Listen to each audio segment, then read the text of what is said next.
America's rivers and streams are a precious national resource, an important source of drinking water for cities, places of solitude and recreation, an essential habitat for wildlife. Yet projects underway, ostensibly to protect the planet from a warming climate, may be ready to compromise these resources due to the misuse of regulatory safeguards under the authority of the U.S. Army Corps of Engineers. A plan is underway to construct a massive network of carbon dioxide pipelines across our country, part of a system called carbon capture and storage. Even as many experts question the wisdom of such an endeavor, studies predict that up to 90,000 miles of new CO2 pipelines may be built in the next 25 years. If approved and constructed, this infrastructure will cross tens of thousands of wetlands and waterways, potentially degrading our nation's surface waters, all without the benefit of an analysis of environmental impact, with no consideration of alternatives, and with no public input to decision-making. You might ask, how is this possible? Don't we have regulations to prevent this? The answer is, we do. And we owe it to ourselves and to future generations to ensure that those regulations are appropriately implemented. Historically, one of the greatest means of protecting surface waters has been regulations promulgated under the Clean Water Act, passed by Congress in 1972. The U.S. Army Corps of Engineers was given the responsibility for implementing Section 404 of the Clean Water Act, regulating the discharge of fill or dredged material into waters of the U.S. Corps offices are divided into districts, each led by a district engineer who has discretionary authority over the permit process. Large projects, with the potential to have significant impacts, are processed through a standard individual permit. The application review includes a public notice, a public interest review, an environmental impact assessment, an analysis of alternatives, and a public comment period with possible public hearing. But most projects do not require a lengthy and comprehensive review, nor should they. Minor projects of similar character and minimal impact potential, either individually or cumulatively, can be authorized and expedited under a separate category of general permits, known as nationwide permits. These projects require no public notice, no project-specific public interest review, no environmental impact assessment, and no analysis of alternatives. There are currently over 50 different nationwide permits that are pre-authorized, subject to specific conditions known as general conditions. Nationwide number 58 now authorizes discharges of dredged or filled material into waters of the U.S. for the construction, maintenance, or repair of utility lines carrying water and other substances. This may be appropriate for short-distance water or wastewater lines. But by default, this also includes pipelines carrying high-pressure carbon dioxide. Why is this a problem?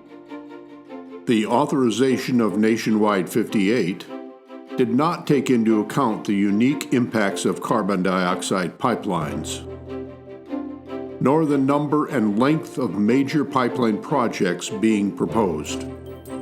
In developing the permit, no studies were done to document the potential and unique impacts of CO2 pipelines on water resources. What happens when a pipeline ruptures, sending carbon dioxide into surface waters?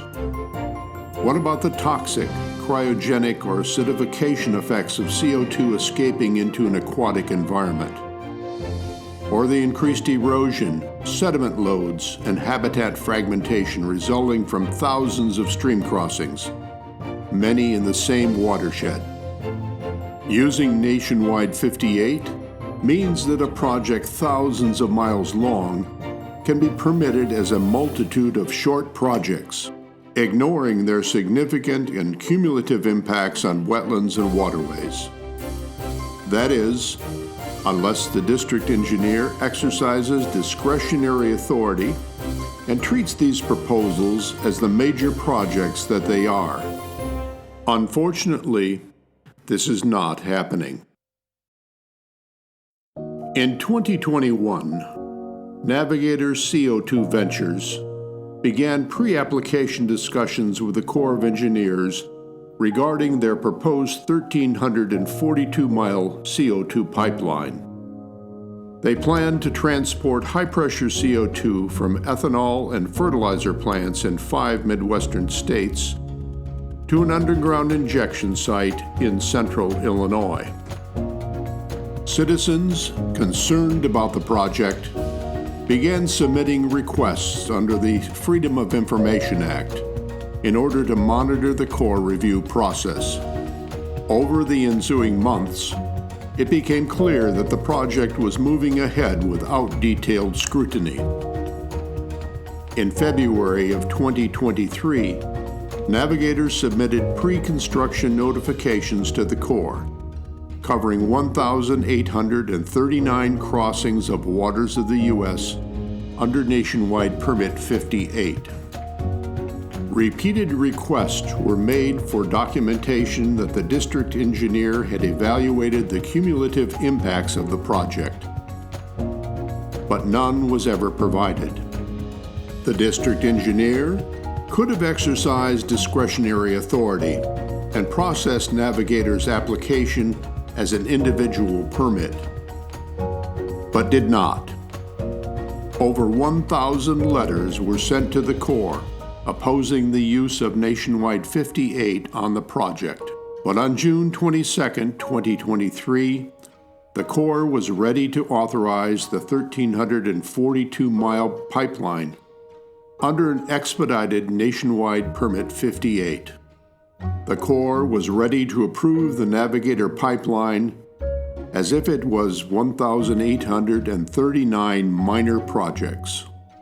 And at the very same time, several other projects were lining up for approval, representing over 3,500 miles of pipeline and totaling over 4,000 separate crossings of waters of the U.S. The decision document used to authorize Nationwide Permit 58 never envisioned the onslaught of CO2 pipeline projects that we are now experiencing. In fact, it estimated that Nationwide Permit 58 would only be used approximately 1,400 times each year across the U.S., not many thousands. Navigator eventually dropped its project due to permitting and approval challenges across multiple states.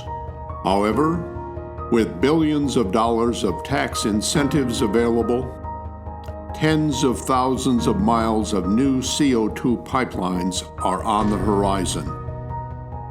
It's time to call on the Corps of Engineers to change its policies, exercise discretionary authority over CO2 pipeline permit applications, and protect our nation's surface waters.